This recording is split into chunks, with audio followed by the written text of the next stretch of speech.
Hey everyone, welcome to season 8 premiere. Oh man, I'm so excited for this episode. Welcome to the show. If this is your first time listening, let me tell you a little bit about what we do. We interview people who sold books for a company called Southwestern Advantage that's based in Nashville, Tennessee. They recruit college kids to go door to door for 80 hours a week on straight commission with sometimes not even a place to live guaranteed, and go all the way across the country and selling these books to families who need help with homework or to need to help, maybe teach their kids to read or whatever. So we go and find those people. They've been doing this since 1868. So there's 100,000 living alumni, and we try to interview them and see what they're up to now, see how that experience shaped them for the good or the worse or both. And from there, we've gotten some amazing stories and have gotten to meet a bunch of really incredible human beings. No different than my guest today, Dave Rosen. I'm so excited. Dave Rosen is a legendary person in the history of Southwestern. He was the first person to hit 1,000 units in a week during the summer, which is incredible because today that's $8,000 in profit. That's what a unit equals to. So just imagine that. The first person to do that in company history.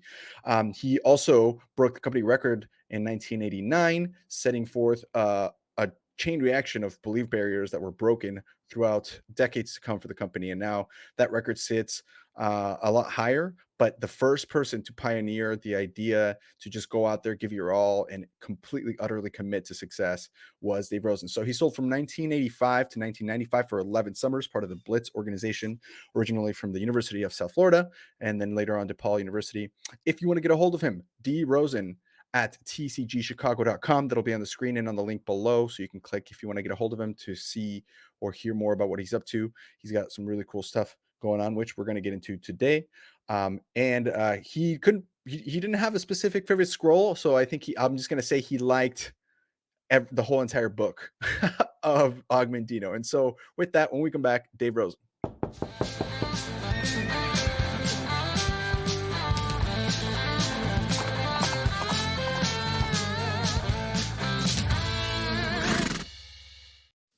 Welcome, Dave. How are you? Good, Andres. Thank you. Doing great. Oh, it's so good to see you again. Our Well, show's changed, and you've also grown a lot from a business standpoint since the last time we talked. yes, sir. Active life. When you're trying to take over the world, that's kind of the nature of it, right? You just end up growing really quick. One foot in front of the um, other. that's right, one break at a time. Let's dive right in. I'm excited to talk to you a little bit more about what you're up to now and how things have changed for you. Right now, just so people know, you are involved in the cannabis industry. You own a cannabis company, and we're going to get into the weeds of that, pun intended. But what I would like to see is, I mean, I know right now you're dealing a lot with the politics of it all and kind of what the industry is looking like in the future going forward. And so, for people to really understand that, I wanted to rewind a little bit and talk about how you first got involved in politics in the first place. That's something people asked us to kind of get into more this time, and then use how you use that experience in the cannabis industry and what you're doing with that experience today. Is that cool? Oh, sure. Hey guys, hope you're enjoying the episode so far. I know I am. I wanted to give a quick shout out to the people that make this show possible, the people that bring this show to you. These are people who all sold books, and we're here to give a quick shout out to them in a spotlight about their company and what they're up to. So if you're interested, or if after listening to this, you're kind of wanting to know a little bit more, feel free to click on the links below to connect with these people. These are from an excerpt I have with them from a podcast that I do on the side. It's called Executive Exercises, where we take all our sponsors and they come into a think tank and share some awesome ideas about how to grow their business specifically on different topics. Go check that out. But I pulled some of the comments that they had explaining what they do and who they're looking for on their companies. And so if that sounds like you, like I said, click below. Hope you enjoy. That's another thing that maybe Southwestern people don't understand is leads. That's kind of like you're saying, basically, imagine you show up to a town to sell books. You send a postcard out to every single family that has kids in school or young children, asking them if they struggle with any of the following subjects, yes or no. Would you be interested in hearing about a product that might help you with all those subjects, yes or no, name and address, and then you just waited at your HQ for like a couple of weeks, and then you got in the mail like 700 people returning that postcard saying, "Come to my house. Here's where I live." Coaching, you hear a lot about life coach, sales coach, business coach, yada yada coach. Man, I think just to start off, like what it isn't, it's not training. It's not showing up and having somebody talk at you for 45 minutes to an hour. And like the way that I look at it is we're all human beings. We're all broken in some capacity. And we all know a lot of the people that I work with, they know what they're supposed to be doing. They're just not executing on it, or they're not doing it as intentionally as they should be. Or they're just not focused. They have like 15 different goals or 15 different things that they're trying to balance or do. And because of that, like they're not as intentional as they should be at home, or they're not as intentional as they should be at work, and they're not picking up the phone and calling people. And it's like having a personal trainer for your business. It's having intention on why we do what we do every day, and creating clarity and helping to build our lives and our calendars around what our future goals and intentions are. That'll do for now. Like I said, make sure you click below to get some more information. And now back to the show. So let's go back. You get done selling books, and then you start getting into politics. You end up becoming Hillary Clinton's campaign fund manager. Am I? Yeah, you know, I had to finish up my college because I was in 5 different institutions following the Southwestern dream, building sales organizations where I could, that they didn't have my major, and transferred credit. So finally I went back to DePaul to finish up, get an undergrad, and I thought I'd be a lawyer. But it ended up, the fastest way was political science. And I got the bug for political science. And David Wilhelm, the former DNC chair and Clinton's campaign manager, came to teach a class. And I took the class. We became really good friends. And he opened up a volunteer gig for me on Jesse Jackson Jr.'s campaign. And I did that campaign. He won. We then moved on, and he opened up a volunteer spot on the DNC, which was the Clinton-Gore re-election campaign. Right. And they couldn't pay me. It's still volunteer. You know, this is why only rich kids can work in politics. Who can work for free, you know, for a year? So I went and sold books one more summer. And I took 3 months off, and I went and lived in northern Maine in my mother's hometown. And I did 10,000 units in 10 weeks. And I took that money and I put it in a bank account. And I was able to then go to work for the reelection. And then they hired me for $17,900 a year. And that was my big break. Then and then the rest was. But without that money, the Southwestern money, I would have had to, you know, drop out at that point. No, I ended up being President Clinton's finance director, Al Gore, General Clark, Hillary Clinton, Governor Davis, Vilsack, Cuomo, Quinn, 30 members of Congress. I did it for 25 years. Now, I asked you this last time, but I want to still reiterate this for people who might not want to go back and go find the old episode. But what parts of the Southwestern experience did you think that you used the most to be able to climb the ladder so quickly? And that's the highest level as the president of the United States. Well, you know, all of it. You know, after 11 summers selling books, you tend to know a little bit about yourself. So my best skill today even is to avoid non-prospects and to stick and move and close a high percentage of people. You have to not waste your time with people that will never buy, no matter how good the books are or how good you are. So avoiding non-prospects, leaving them with a positive note, and moving on has saved me not just the mental anguish of spending 50 minutes in a house that just sucks all the energy out of you, but that you kind of are in control of your day. Who do you demonstrate to? Are you interested? And then once you gauge that, you know, it's the same with business. So that's my best skill even today. But what allowed me to get into politics? When I was volunteering, they had me do data entry, and I was awful. And the guy came to me and he goes, "This is terrible." And I think he goes, "Hey, what about, we have this event coming up. What if we gave you a list and you could call people and ask them to come to the event? You know, it's $1,000 to come, and it's, you know, $5,000 to co-host." And I said, "Okay." And that was the beginning of the end. You know, I sold a lot of tickets. I sold a lot of tables. Fundraising was obviously, a really a translatable skill from door-to-door direct sales to fundraising.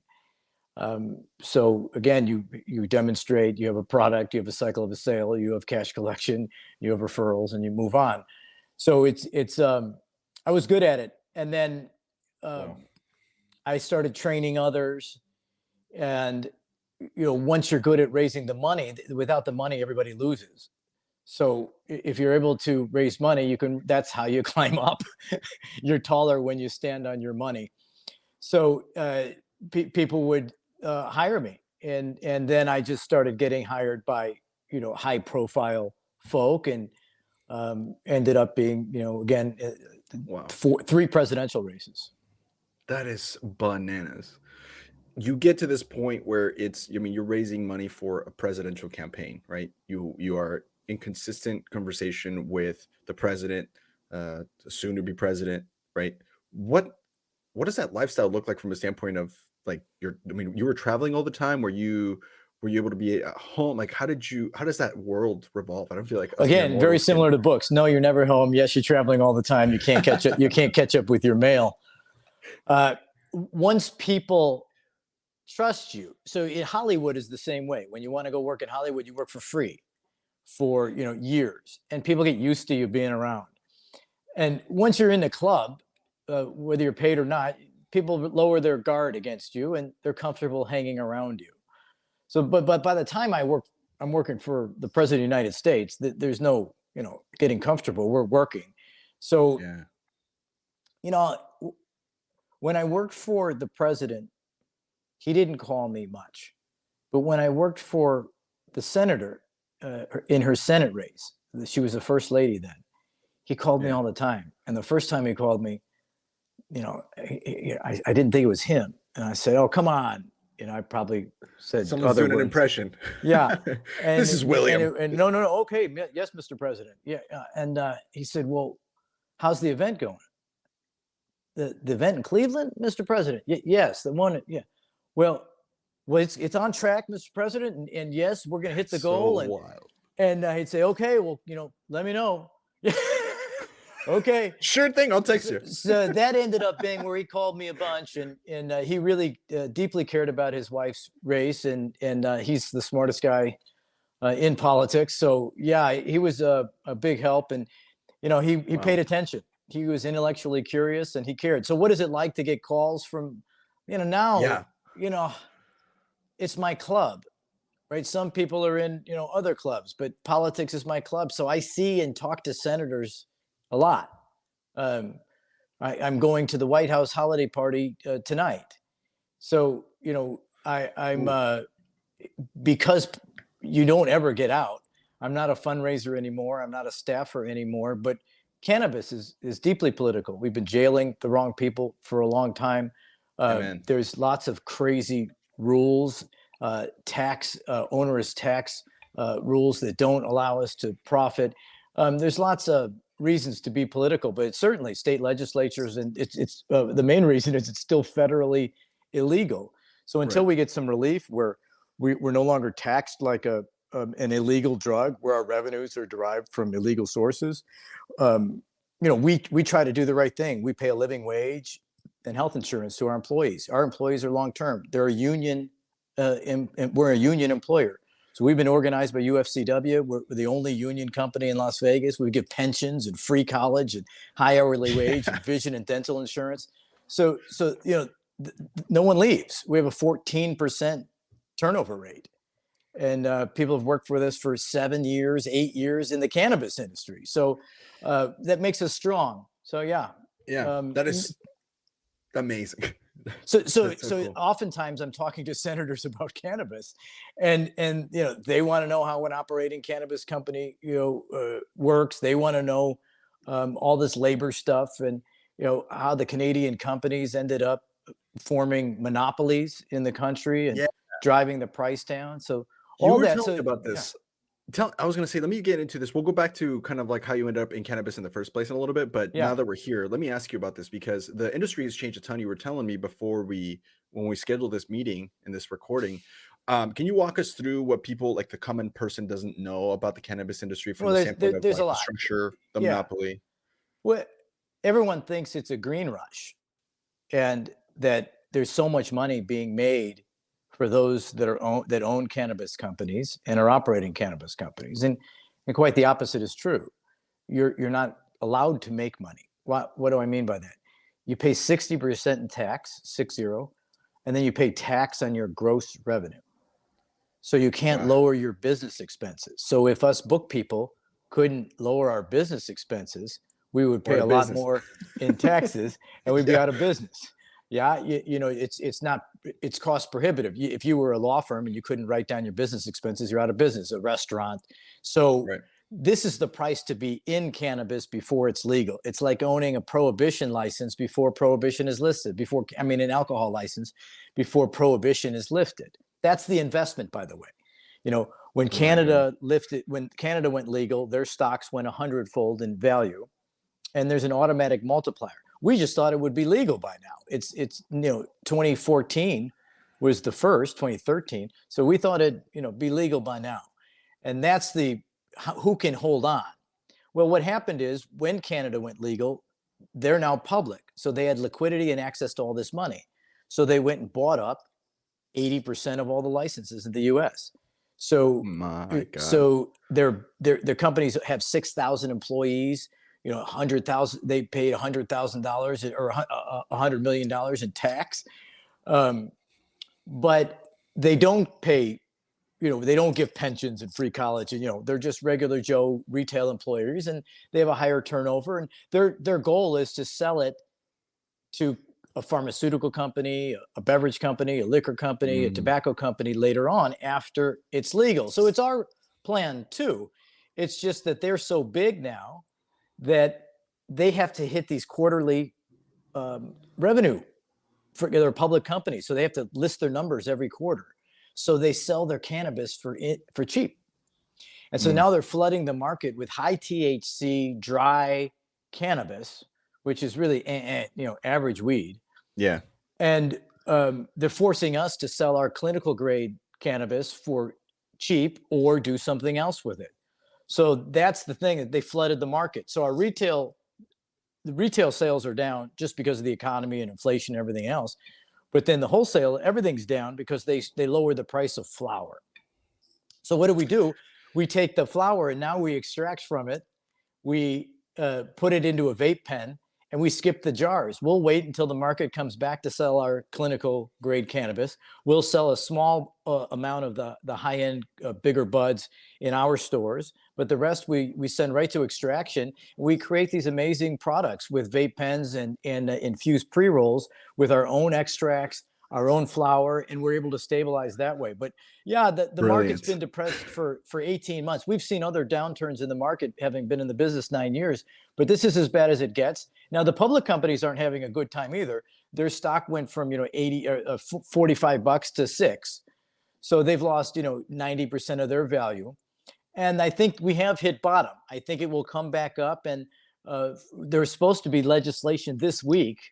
It's called the Safe Banking Act that we thought we'd get passed. And that would change things for us, because in that Safe Banking Act, it says that cannabis proceeds will no longer be considered being derived from illegal sources, which would make us profitable overnight. Yeah. The tax side of things, the financial side of things would change immediately. So what, in your mind, would be the next couple of things that need to happen for weed to be legal across the United States? I mean, like what's the next move for that? I'm going to be controversial.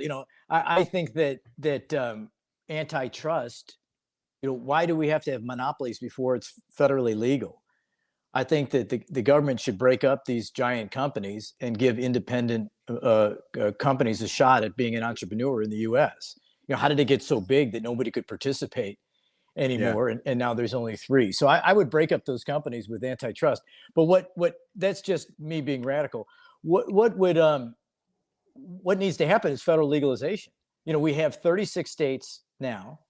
Yeah. We have 21 that are full adult use. The majority of the adult population has access to legal cannabis now. Millions and millions of dollars are going to the coffers of governments, local municipalities, and federal government. So we're still in some states placing people in unsafe transactions and unsafe situations to get their medicine. With our employees, having a cash business is not good. If you're a marijuana delivery person, you're going out with cannabis and in with cash. Not a good position. Risk. Not a good position to be in. So if you're going to start a new business, why not recycle and reclaim your water? Why not ban single-use plastics? Why not do all the best practices that we've learned from all the bad practices that have happened so far? But because of onerous regulation and really federal non-movement, we're stuck where we are. We have to use these exit bags that litter and pollute the landfills. This is cannabis. We use a tiny little bit amount of cannabis, goes in this giant jar because it has to have a label attached to it.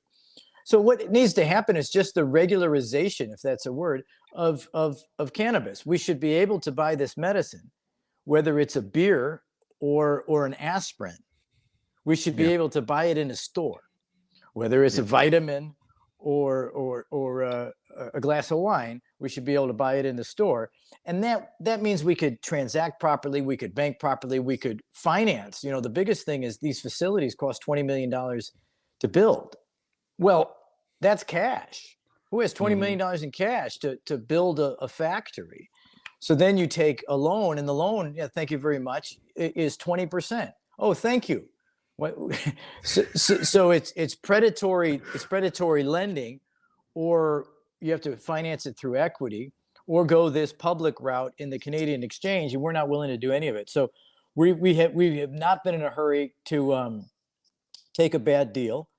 And we've gone with the best practices. We have a company where we give a living wage and health insurance. We recycle and reclaim all of our water. We grow in a technique called deep water culture, DWC, and we invented and patented this equipment. And we're in 20 countries now with these patents. And we have hundreds and hundreds of lab tests, hundreds and hundreds of harvests.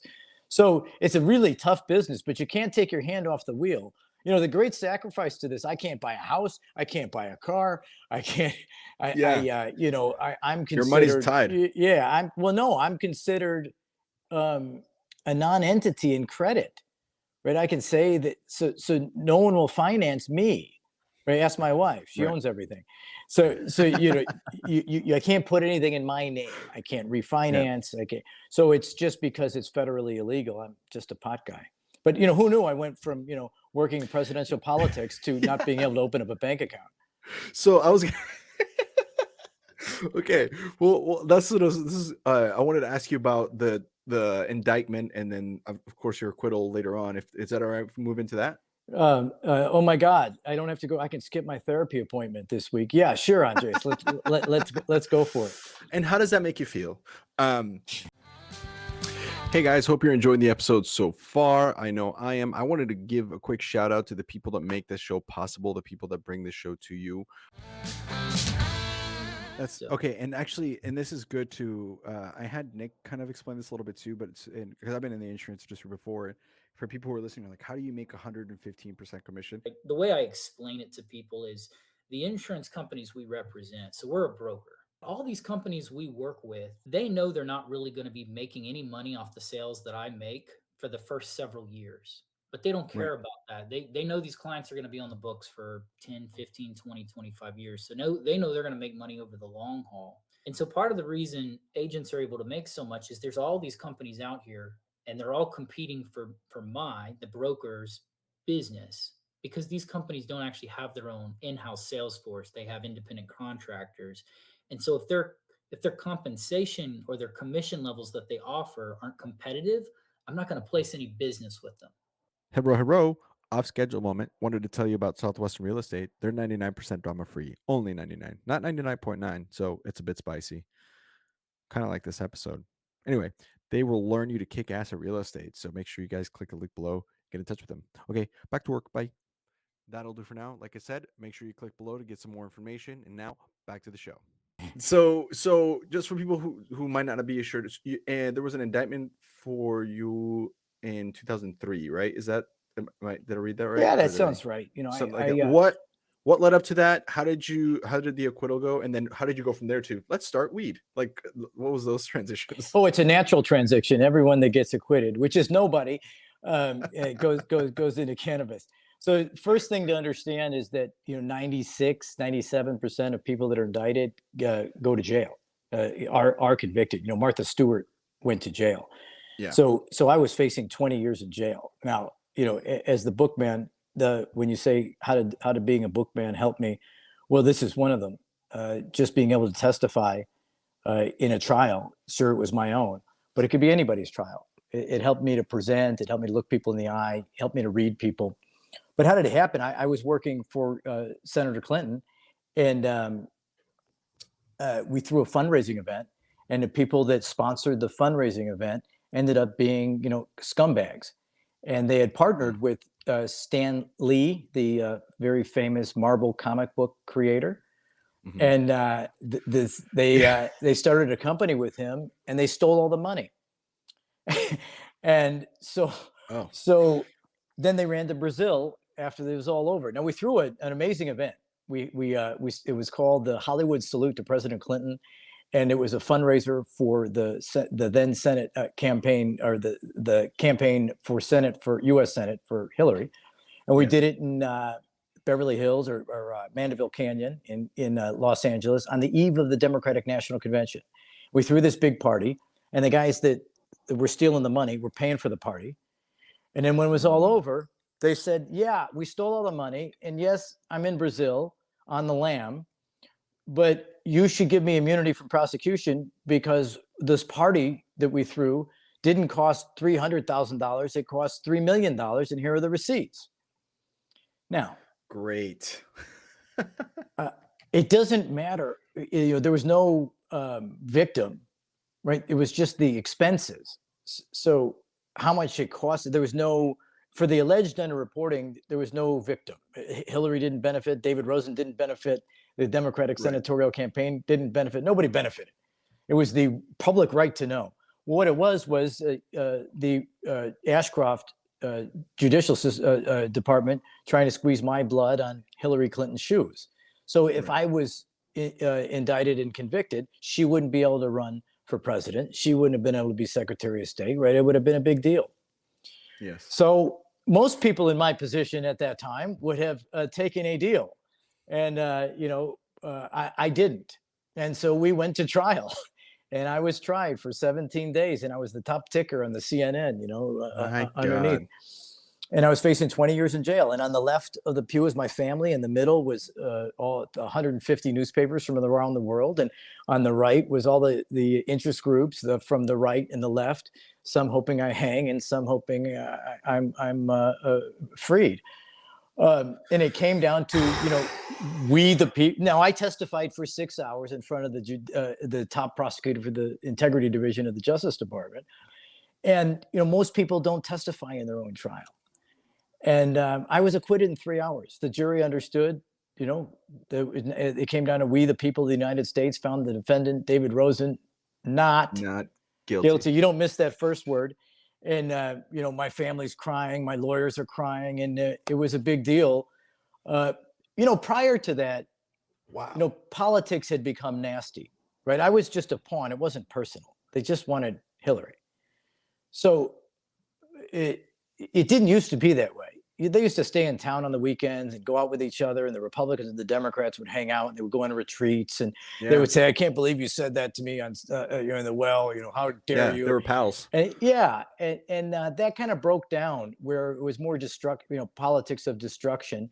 And I was just a pawn in a way bigger fight. When the lawsuit came, President Clinton, Hillary Clinton, and David Rosen, my mom said I was in good company. So, and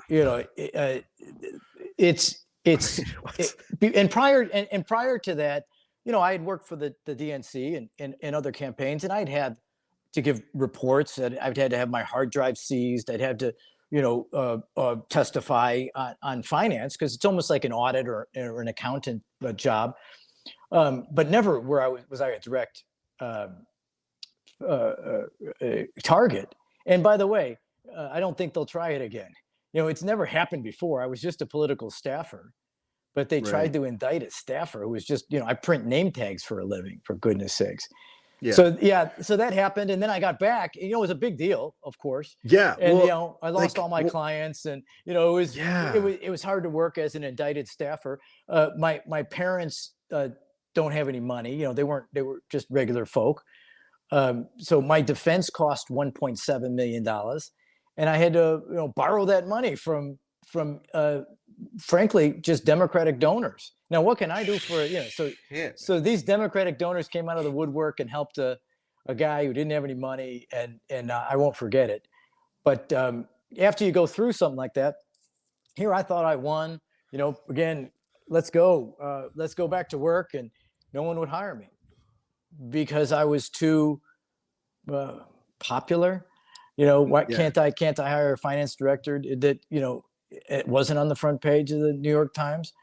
So they never nuclear. printed. Well, and they never printed innocent with big banners.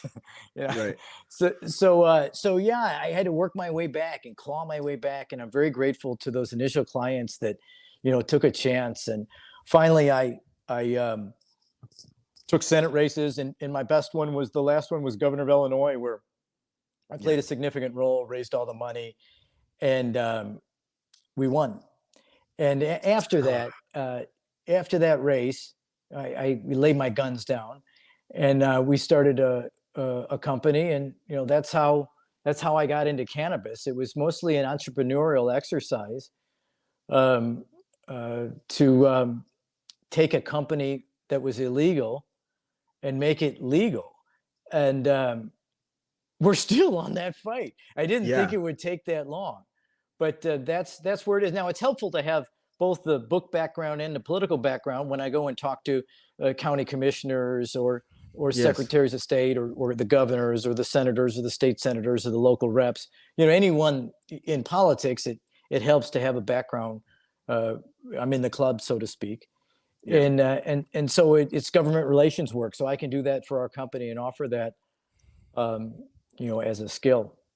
So let's talk a little bit about then what you just mentioned a little bit, with politics in your tool belt and the book experience in your tool belt. For example, tonight, what does that look like for you tonight going to this event? What's your mentality going into it? How do you prepare for this as someone who might be listening going, man, how do you at that level, how does it work? This is an honor to be invited to the White House under any administration. It's an honor. And so I treat it as such. I'm not going there to work tonight. I'm bringing my wife, who is Ukrainian, who came over when she was 10. Wow. And now I'm bringing my Ukrainian immigrant wife to the White House for a holiday party. So that's incredible. How cool is that, to have a nice life experience and be social in a historic place? If I know people, great. There's a lot of people it's a small club. So other people that are invited, but it's not work. When I go to lobby or to advocate, I work on the 280E, which is that being able to lower your taxable income. 280E is it's a Reagan era tax law that was set up so illegal drug dealers like methamphetamine people can't write off their trucks and their buildings and their employees. And that's how we're treated. So that's one of the main things that we fight for, because it would be the main thing that would change, the not just survivability, but profitability. Now, we've created a lot of great jobs, 150 employees that have been working for us for a long time, making above average wages and with great benefits. Yeah. And I wanted to also talk a little bit about that since we're going in that direction. I met Pete from the Bend, Oregon dispensary. So just so people know, and I don't think we've mentioned this, if you guys want to go to jennysdispensary.com, it's on the screen. But if you're just listening, Jenny's Dispensary, again, this link will also be in the description below. But this is the name of your company. This is how it's going. I went to Jenny's in Bend, Oregon, which is beautiful. Met Pete, and just the way he spoke about how you're operating this business, how you're treating your employees, like what you're saying, verified. Well, thank you. I didn't ask him that. He just said Peter's worked for us for years. He's a master grower. His real talent is growing.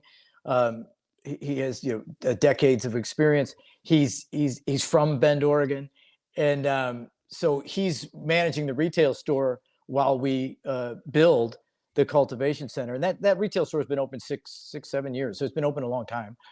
And then we're getting ready this year to break ground on a 36,000 square foot indoor cultivation facility and extraction facility. So essentially what you're doing now is you're going to be growing it from closer to home when it comes to the hard thing about this business, and almost impossible now, is to get licenses. So a finite amount of licenses. So most states have we're only going to give so many. And once you have so many, that's it. So in Nevada, that's the case. In Oregon, there's been a moratorium for the last 8 years. No new licenses. And in fact, Deschutes County, where we are, they opted out of the program. No new licenses. Right. So it's valuable for that reason. It protects it. If you can hold on to these licenses when it's legal, people will come and want to buy the licenses to operate in those states. So you're still going to need licenses. It's like liquor. You got to have a liquor license. And if you're going to go across state lines, there has to be a transportation license. Yeah. And those licenses are all done by the ATF, alcohol, firearms, and tobacco. So it'll always be regulated, but these will be very valuable. Think about a Budweiser distributorship license, in a region, the Midwest. It's a lucrative gig. So eventually this business will be a good business. And our job is to just stabilize, get to stability. What was your question? Yeah, no, I was going to ask about the plan and what, like, and also how you're trying to. Often people ask me, like, why don't you open a dispensary in St. Louis? And you were telling me a little bit about that. So so you can't. It's almost impossible. Don't try now. If you have any money, go buy somebody. But in the early days, nobody wanted to talk about cannabis. Nobody wanted to tell their spouse or the attorney that they were investing in it. So it was easier because we didn't have international companies bidding against us. So in the early days, it was a merit-based application, like an RFP from a state. Whoever scores the most points gets the licenses. That's right. So we won those licenses early. We're the original licenses in Nevada, in Oregon, in Maryland. So these are the first licenses. We won those. Now we had to pay for the application fee. We had to pay for renewals and attorneys and consultants and land and real estate. But we won those licenses. Now what happened again, all those Canadian companies, what they did is they bought those licenses. So they bought existing businesses. So on top of having to build and expand, they had to pay millions and millions of dollars to interrupt some entrepreneur's dream and buy their license. So how do you get, so stabilization is by being vertically integrated, having the cultivation and the retail and the extraction, then you got a chance. If you're just a grow, if you're just a retail, in this dead market right now, it's very, very difficult to survive because the expenses are so high, right? It's so expensive to operate a federally illegal business with compliance that it's almost impossible. So you're bleeding out. Those public companies are bleeding out, but they have access to public cash. We're stressed out because our numbers are down and we have to hit our numbers. So again, we're doing fine. And we expect federal legalization. We still think we have a chance this session in the lame duck. So we'll see. By the time this airs, we'll know whether the Safe Banking Act has passed. But it's kind of exciting because there's, no matter how I complain about all these onerous rules, it's like railroad or cell phones or internet. This is big, right? More people smoke cannabis in the U.S. than cigarettes. So the whole world, it's illegal except for Canada and Uruguay and now Germany and Czech Republic. So when the whole globe goes legal, and this is more of a normalized product, like you can go into a store and buy it anywhere you go, instead of having these dispensaries, you can even order it online. That's when it gets normalized. But the exciting thing is you have a chance to rebuild the workforce, the middle class. Right? Yeah. People are excited about cannabis and they go in and work in a job. And if you pay them enough, a living wage and health insurance, they stay forever. So, it's a really good way to rebuild the middle class in these urban centers. We hire non-traditional backgrounds. Certainly, we hire all walks of life. And when you leave us, you're a union manager, you're a union cultivator, you're a union lab tech. and you have retirement benefits, and you can take that with you anywhere in the United States, at least huge. where it's legal. That's incredible. In your mind, is this kind of like you're kind of like a craft brewery trying to compete against like Well, a giant company like Coors? that's the analogy I use. So you're spot on. Right now, there's not an educated consumer unless you've been a user of cannabis for the last 20 years and really know what terpenes affect your body and how it helps you get around during the day, or affects your mood, or helps you sleep, or your anxiety, or your appetite. Excuse me. So now what's being dumped on the market is just high THC cannabis. So it's like that's like calling it like super cheap Coors Light. Like just I think it's more like calling it Everclear. Oh, okay. So it's more like they're selling Everclear. And they're selling Everclear, but who wants to go and have a glass of Everclear? Right.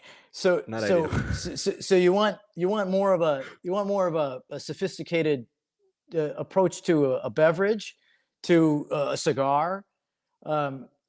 Finishing hops is an art. And so all the finish work that goes into finishing cannabis, the cure, is again an art. So, and it comes out in the end. So true connoisseur. So this takes the craft approach. What happened is, all those big beer companies laughed at, the little breweries that were popping up, calling themselves Apple this or Goose this. And what happened is they took 55-60% of the market share, and they had to buy all those companies.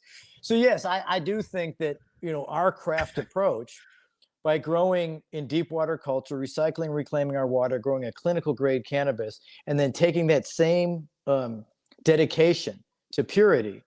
And our extract company is called Pure Extracts.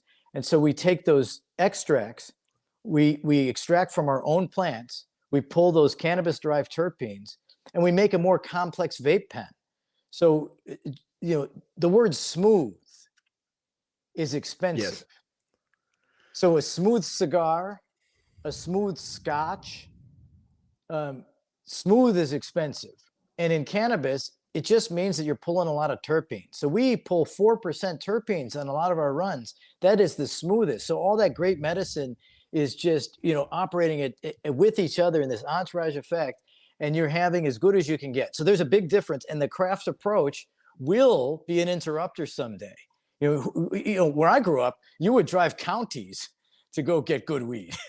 And so to say that, we all have the same weed that looks the same, that has all 36% THC, and this is pretty good. There's a lot to come with that. Also proper storage, humidors, these stores weren't built with a humid environment. You can go and buy a cigar treated better than this cannabis that's quite expensive. So there's lots of consumer education globally that that comes with it, but it's coming. And I think that helps also fight the stigma, right? Like, for example, I'm openly a cannabis user, right? I live in Portland, Oregon, for the love of God. On an adult I'm trying to think, like, if I was looking into this, and for people who are listening who might be like, hey, this actually, I want to learn more about this. What's the barrier to entry? Like, maybe I'm sitting here and I'm like, man, that sounds cool, but I don't know shit about insurance. Like, why would I want to go talk to people? Yeah, the barriers to entry, I think, are really pretty low. Everybody would probably have a different opinion, but in terms to just be able to get out the door and go sell, you've got to get a license. I have my life and health license because you needed the health license at Family Heritage, or if you want to sell Medicare products or certain types of health products, you have to have the health side. But what it takes to get either one or both of those licenses is roughly the same. You take a study course. You may need to study for 15 hours. You may need to study as many as 30 hours. But like with Cardinal, we've got a pretty cool course. From studying to getting your license can be as quick as like 7 to 10 days if you really 15 to 20 if you're moving at a medium pace. And beyond that, if it takes you longer than that, you're just not really all that motivated to start because it's not a difficult process. Yo, let's get off schedule one last time. Go watch a movie, or maybe you should figure out how to work at EnLight.Energy. Alex Black is crushing it down there, and a former DSM, Julio Hernandez, are both running this company. And man, they are cranking 10 people on their team and growing. It's enough that Alex only has to sell like one thing every other week and make over 6 figures. So if you want to learn more about that and maybe help change the planet, click on the link below. that'll do for now. Like I said, make sure you click below to get some more information. And now back to the show.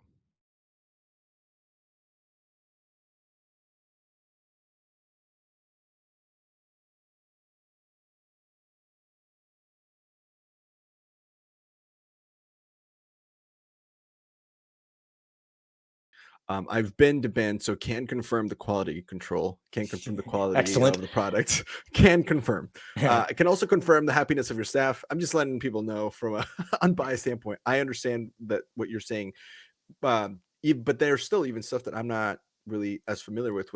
So you're saying the beating that stigma of, oh, it's just weed, or it's just like super expensive weed, or helping people understand that there is an art form to the process that you're putting into it, and that is why it's worth enjoying and investing into the smaller entrepreneurs rather than the Goliaths. No question. I have employees. I just went into a dispensary here in Illinois doing my quality control, and I was talking to the employees, and they go, "Yeah, weed here sucks. We go to Michigan, and there's some growers there that really care about it." So, yeah, It's for incredible. those of us that know, right, a great wine person, a great and more. The more you find out, first, if you've never smoked anything, you're going to start with a vape pen. You may just eat a gummy bear, so you might never get to that. What is the best way to consume? Because when you smoke flower, all these terpenes pop at different heat signatures. So again, as they all act together, interact by burning it, you're getting this full flavor. Now we do recreate that in our infused pre-rolls. They're called sugar cones, and we treat those with our own sugar. It's a 50% THC joint. Takes about 30 minutes to smoke, and it's a connoisseur product. So all with our own extracts. Again, so the only thing we rely on others for is these Chinese vape batteries to power those vape pens. And I'm just speaking from experience here, because I live in Portland, so we're talking about wine country. That is high end. You got it. Craft beer is high end here, and there are some other dispensaries that are also, you can tell, take care of their quality control. But for the most part, if you go to your average Joe corner of the store dispensary, they don't have the kind of stuff that we have found at Jenny's from a standpoint of just like quality. One, you got to be a good buyer, and Peter, because he's a great grower, is a great buyer. So he's got a very good nose for quality. In Bend, Oregon, we don't have our own cultivation, so we're not growing our own cannabis. So he has to buy the best cannabis in Oregon, and to brand Jenny's to stay with it. Eventually, we'll have 40% or 50% be our own product, and we'll be able to stand by the in-house brand of Wave Seer and Pure Extracts. So that's what we have in Las Vegas. But so one, it's just being a great buyer. But two, I don't fault anybody. It's such a tough market. It's such a hard market that they're barely making it. These stores are barely making it, so they got to buy the on sale weed, limit their sale, limit their options, and they have to stay alive because they pay so much in taxes and can't lower their taxable income. So I respect any entrepreneur that's trying to own a dispensary. Again, quality and consistency is the bedrock for any business. So if the Coca-Cola is not the same each time, you're out of business. So here we're used to stockouts, where if I have MS and I go into a retail store and I find a strain that I like and it helps me with my mobility, and I buy an ounce of it, and I come back and I go, can I have that apple fritter? Oh no, sir, we're out of that. Oh, when will you have it? Oh, we're not sure. Yeah, no. Oh, do you know anybody else that sells it? Oh, I'm not sure. So you go on Weed Maps and you find another dispensary and you go, hey, apple fritter. Oh, you got it? Oh, good. Phew. And you go home and it's completely different. It's called apple fritter, but it's not the same. So that's our business. Nobody. So for us, what we focused on is very little difference between when we grow the Durban poison and when we grow it again, and when we grow it again, and when we grow it again. So we pretty much, by automating deep water culture, we have this consistency. And so anytime you want to go into our stores and get this cannabis, we have it for you. That's the bedrock of being able to build a business and build a brand. Yeah. And so consistency, I'm like, you're like out here doing advanced sales, Dave. I'm out here writing all this stuff down. From the plant that you're breaking ground on, that's going to be in Vegas next year? Vegas is open. We're breaking ground in Bend, Oregon, Oh, on a in Bend. 100-acre Okay, that's what I farm. thought. And we're opening up a dispensary in Maryland. We've had that license since 2016, but a lot of this is political. We've been in legal fights. We were in a legal fight in Bend for 3.5 years and went to the Supreme Court of Oregon. We won. So, that's the other thing, just the expenses in legal alone. We pay more. I was going to ask, what about the legal side? Yeah. And we pay more in legal than Boeing. It's hard to take. So yeah, all of these obstacles are part of it. It also stops people from coming in, right? A lot of these barriers to entry, because it's so expensive and, you lose money. No one wants to do it. So it limits, the new entrances in. It's the monopolies that are our hardest problem. If someone's listening and they want to say, "Hey, Dave, I'm interested. I want to help. I want to maybe invest, or I want to get in, or I want to, maybe it's a book person, right? Yeah. What would be the best? Where is the most attention needed? How can they help? How can people help the most? Or as we expand, these are really good jobs. So it really depends on what they're interested. If they have a green thumb and they really like to grow plants, well, this is indoor agriculture. It's a combination of high tech and old school farming. It's very cool. So yeah, people with it, people that have agrarian backgrounds or have an interest in this, that's one aspect. It's highly paid. It's good gig. The lab jobs, that's the extraction, highly paid, good gigs. If you're looking at something like, if you're going to school still and you live in one of our places, then maybe you want a packaging job where you just go there and you knock it out, or a trim job. Right? The retail jobs are very good. These are all union jobs, by the way, all come with benefits, all full time. But as we expand and we grow, then the manufacturer's rep or that drug rep, someone who goes to the other dispensaries and has our products in their sample case and sells our wholesale products, because that's our future, which is to be a giant wholesaler. We want to encourage those retail stores to carry our products. And there's a 280E is a little bit better, and wholesale business is a little bit better. So that's a really good job for a book person, carrying a sample case and going around to retail stores and talking about how good the cannabis is. So just going door to business to business. Business to business. It's like Tom James, but for weed. You got it. We're the weed Tom James. That's so good. I love that. Oh man. Well, gosh, I want to say thank you so much for being here. I am glad that you wanted to hop on again. Looking forward to continuing to connect with you about this, and thanks for coming on a second time. The last bit I want to say before we wrap up here is, is there any, besides getting into wholesale, any major goals or North Star points that you're really looking forward to, maybe in the industry, maybe in your company, or maybe as a person, like from a personal standpoint for yourself? If we had a watch company, we would go to New York, they'd give us $50 million and we'd build our facilities and we'd make watches. And to not be able to do that, limits all of our options. For us to not be able to access capital to be able to build these facilities and just create more jobs when the demand is there is the most frustrating thing. So yeah, the ultimate goal would be get funded. And it's almost like finding a partner in life. To find a partner in business is very difficult.